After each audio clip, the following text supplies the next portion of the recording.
Hi there, this is Colin Daniel from riffninja.com. I'm here to give you just a wee taste of what I've got on my new beginner's blues riff course.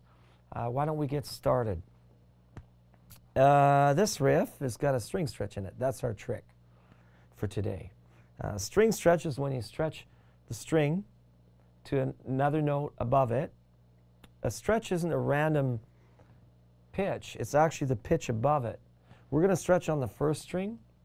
If you know scales at all, or if you're familiar with some of the scales, we're using an E pentatonic minor scale.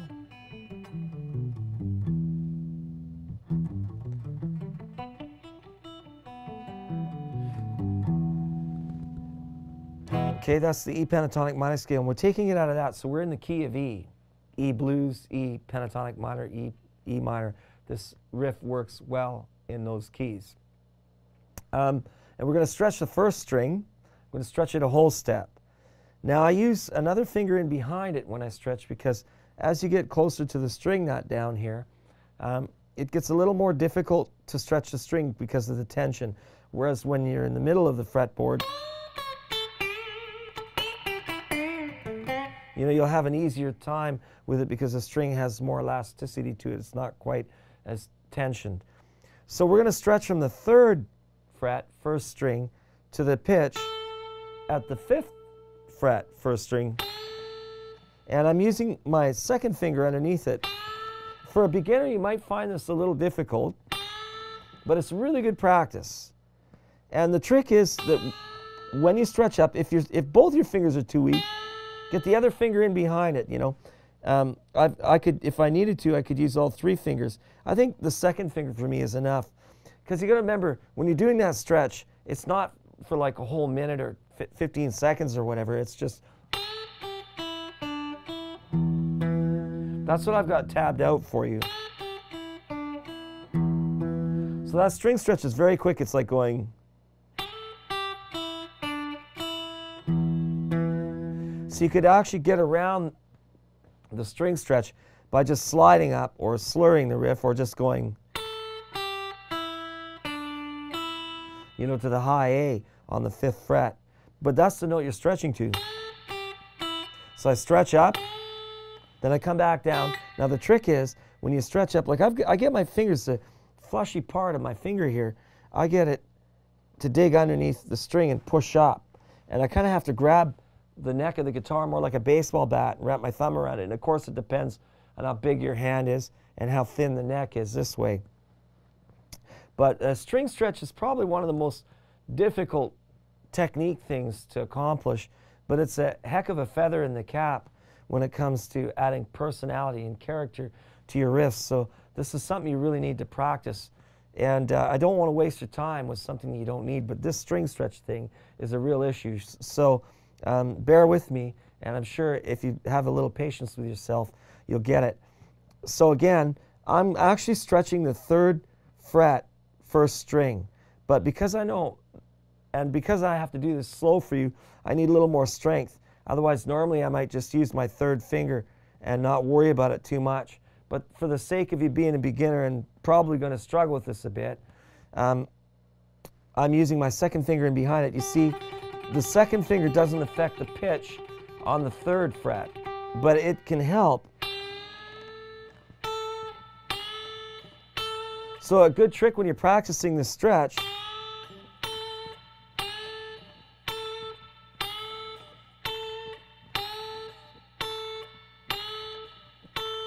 is to try and match the pitch that you're stretching to. This is the pitch you're stretching to at the fifth fret, first string. But you're going to stretch from the third fret. The idea is to hear it with your ear.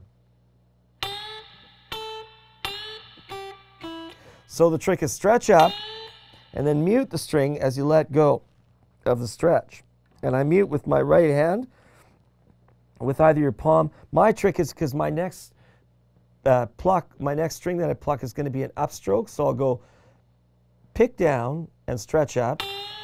And once I've stretched up, I take the right hand and my thumb and just a quick touch of that second string to kill it as I let go of the stretch. Watch. I'll kind of overemphasize it. Now I pick up on the fretted 3rd fret, 1st string. So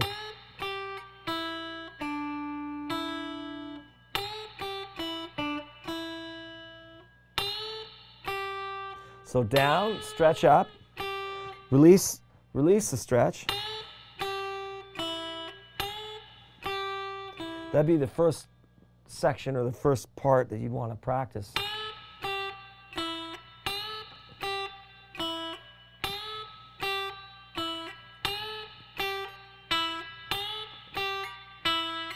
Down pick, stretch up, mute the string, let your stretch go, up pick,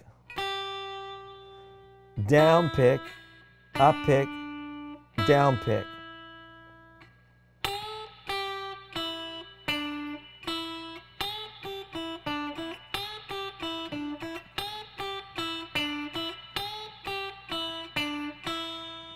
And last but not least, I like to add 2 bass notes.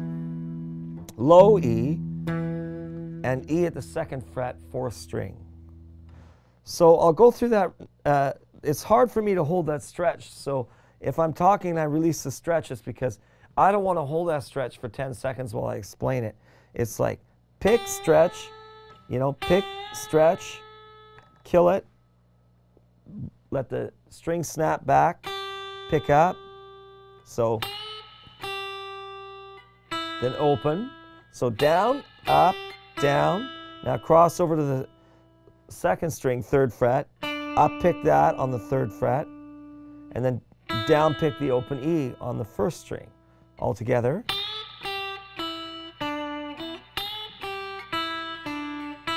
And once you get that high E,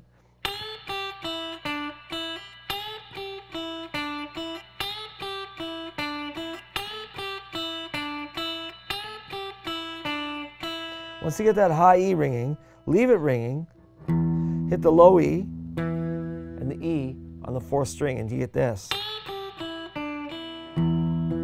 You get 3 E's ringing out, it gives you a nice fat ending.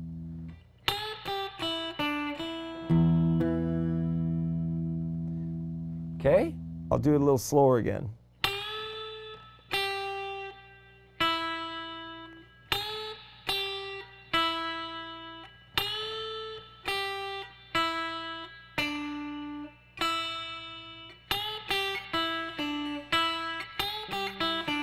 If I'm playing it really slow, I'm not necessarily down up picking because it's so easy for me. I don't think about it too much. As I speed it up, of course, you have to keep the picking down up.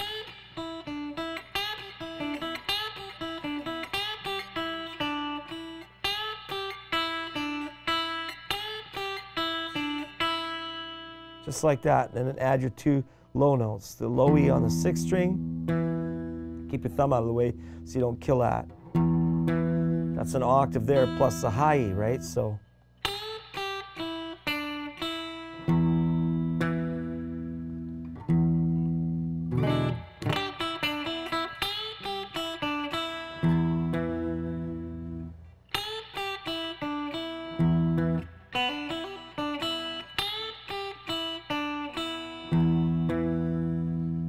okay, I hope you're having fun.